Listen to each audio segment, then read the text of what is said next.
마태복음 11장 11절로 19절.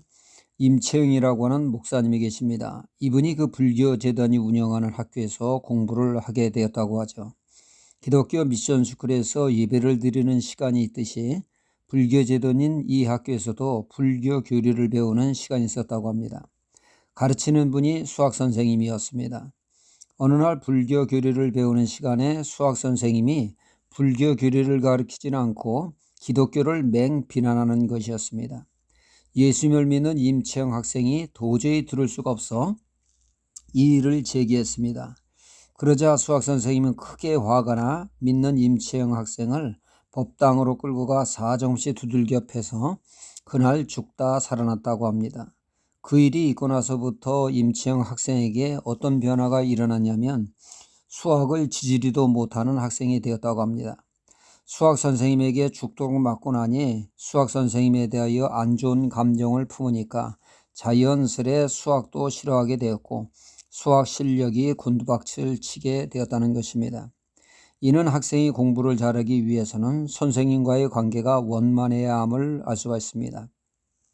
그래야 실력 향상에 큰 도움이 됨을 알 수가 있죠. 가령 영어 선생님을 존경하는 사이라면 영어에 대한 호감도도 높아져서 열심으로 영어를 또 즐겁게 공부하게 될 것입니다. 그러다 보면 자연스레 영어 실력도 높아질 것입니다. 이와는 반대로 영어 선생님의 관계가 원만치 못하면 자연스레 영어도 강한 거부감을 가지고 영어 소리만 들어도 울렁증이 생길 것입니다. 여기에 신앙생활도 예외가 아닙니다. 말씀 전하는 자의 관계가 원만하느냐 원만치 못하느냐에 따라서 말씀의 은혜를 받을 수도 있고 전혀 은혜를 받지 못하는 상황이 벌어지게도 됩니다. 그러므로 말씀의 은혜 받기 위해서 우리는 먼저 말씀을 전하는 자와 좋은 관계를 맺는 데 신경을 써야 한다는 것입니다. 이는 절대적으로 가볍게 볼 일이 아닙니다. 말씀 전하는 자를 존경할 때 하나님의 말씀이 귀에 쏙쏙 들어오고 하나님의 역사를 누리게 됩니다. 신약 성경 사도행전 10장에 고넬료라고 하는 로마 장교 백부장이 소개되고 있습니다. 그는 하나님을 경외하는 신앙의 소유자요 늘 기도하는 기도의 사람이요 이웃의 어려움을 그냥 지나치지 않고 구제에 힘쓰는 생활 속의 말씀대로 사는 신앙의 실천자였습니다. 그런가 하면 그는 하나님의 말씀을 전하는 목회자를 존중할 줄 아는 사람이었습니다. 그의 집에 사도 베드로가 방문했을 때 그는 베드로 사도 앞에 엎드려 절을 하며 마치 하나님을 대하듯 하였습니다. 이에 사도 베드로는 나는 사람이라고 말릴 정도였습니다. 이날 고넬료의 집에서 사도 베드로가 말씀을 전할 때 마가다락방에 성령의 역사가 나타나 고넬료를 비롯해 모든 사람이 성령 받는 은혜의 역사가 있게 되었습니다. 이방인 최초로 성령을 받는 영광을 누리게 되었던 것이죠. 하나님의 사람을 존경했더니 말씀의 은혜 받고 성령 역사를 누리는 은혜를 맛보게 되었던 것입니다. 만약 고넬료가 건방지게 팔짱 끼고 다리 꼬고 어부 출신의 사도 베드로를 우습게 보며 말씀을 드렸다면 아무런 은혜도 받지 못했을 것입니다. 말씀도 중요하지만 그보다 앞서 말씀 전하는 자의 관계가 원만해야 합니다.